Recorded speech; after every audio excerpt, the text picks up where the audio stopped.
নমস্কাৰ বন্ধু বান্ধৱীসকল, মই নৱনীতা মোৰ এটি নতুন ভিডিঅ'লৈ আপোনালোক সকলোকে স্বাগতম জনাইছোঁ। আজি মই বনাম গাহৰি আৰু লাই শাক। কেনেকৈনো বনাওঁ চাই থাকক ভিডিঅ'টো শেষলৈ সকলোৱে। এয়া গাহৰি মাংসখিনি মই বইল কৰি ল'ম। বইল হ'ব দিছোঁ। হোৱাৰ পিছত কেৰাহীখন গৰম হ'ব দিছোঁ। দি ইয়াতে মই মিঠাতেল দি দিছোঁ অলপমান।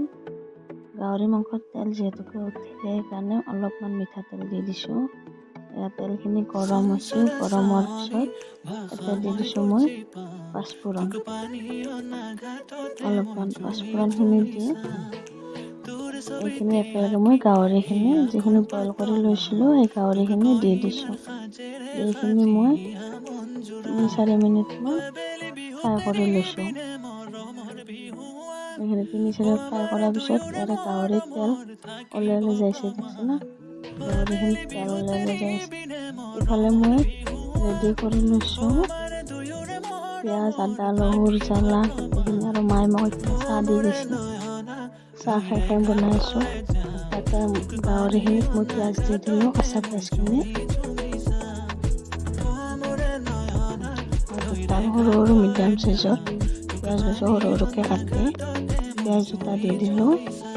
এইখিনি অলপমান 1 মিনিটমান আৰু ফ্ৰাই কৰি লৈছোঁ।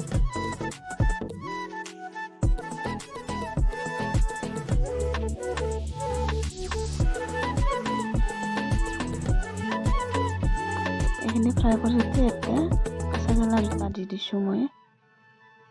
জ্বালা বেছি নিদিওঁ, অলপমানে দিছোঁ। সেইকাৰণে কেঁচা জ্বালা আপোনালোকে যিমান জ্বালা খায় সিমানখিনি দিব পাৰে। আমি কমকৈ দি দিছোঁ।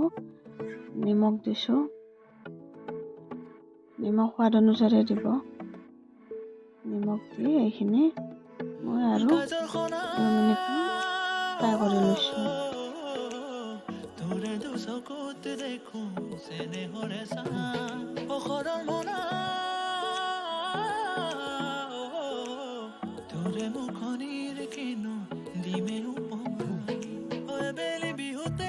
এইখিনি 2 মিনিটমান ফ্ৰাই কৰি লৈ উঠি এতিয়া মই হালধি দি দিছোঁ।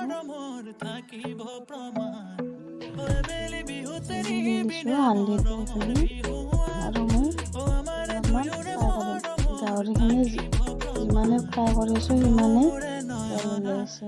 তেল মই অলপমানে দিছিলোঁ, যিমানে ফ্ৰাই কৰিছোঁ সিমানে তেল ওলাই আছে। নহৰু দি দিছোঁ, মই পিচি লৈছিলোঁ, আৰু আদা দি দিছোঁ, আদা পিচি লৈছিলোঁ। এইখিনি আদা নহৰু যেতিয়ালৈকে কেঁচা এটা গন্ধ থাকে না, গন্ধটো নাযায় তেতিয়ালৈকে মই ফ্ৰাই কৰি লওঁ। আদা নহৰুখিনি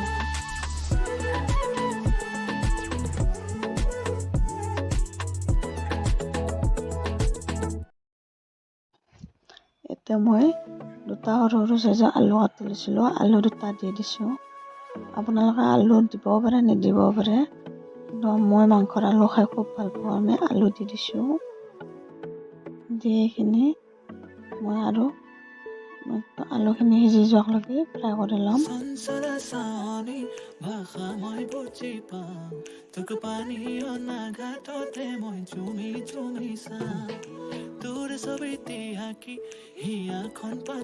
আলুখিনি সিজাৰ কাৰণে ফ্ৰাই কৰি লৈ মই ইয়াতে দুটা বিলাহী কাটি লৈছোঁ, বিলাহী দুটা দি দিছোঁ। এইখিনি মই আৰু ভালকৈ 5-6 মিনিটমান ফ্ৰাই কৰি ল'ম গোটেইখিনি। মই ইয়াতে একো মছলা দিয়া নাই। আপোনালোকেও এনেকৈ বনাই খাবচোন, খাই কেনেকুৱা লাগে কমেণ্টত জনাব। আৰু কোনে গাহৰি মাংস খাই ভাল পায় জনাবচোন কমেণ্ট কৰি। ইয়াত অকণমান জালুকৰ গুড়ি দি দিছোঁ। জালুকৰ গুড়ি দিলে টেষ্টটো আৰু অকণমান বেলেগ হয়।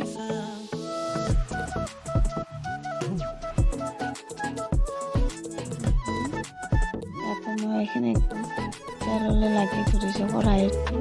ইয়াত অকণমান মই পানী দি দিছোঁ। এই পানীখিনি একদম নোহোৱা হোৱালৈকে মই উতলিব দিছোঁ। এইখিনি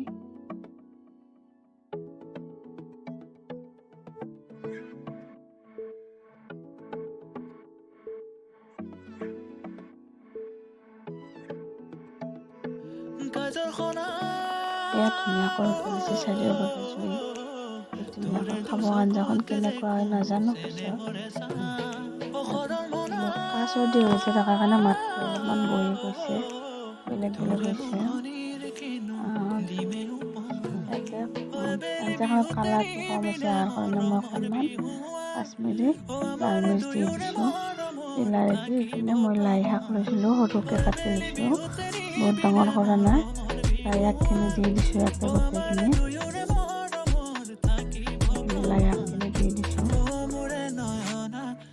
এইখিনি মই পানীখিনি আৰু অকণমান শুকান হোৱাৰ কাৰণে উতলিব দিছোঁ 4-5 মিনিটমান আৰু। পানীখিনি শুকাই গৈছে, অলপ অলপ আছে। ইফালে কেঁচা ধনিয়া ওপৰত দি দিছোঁ মাংস ৰেডি।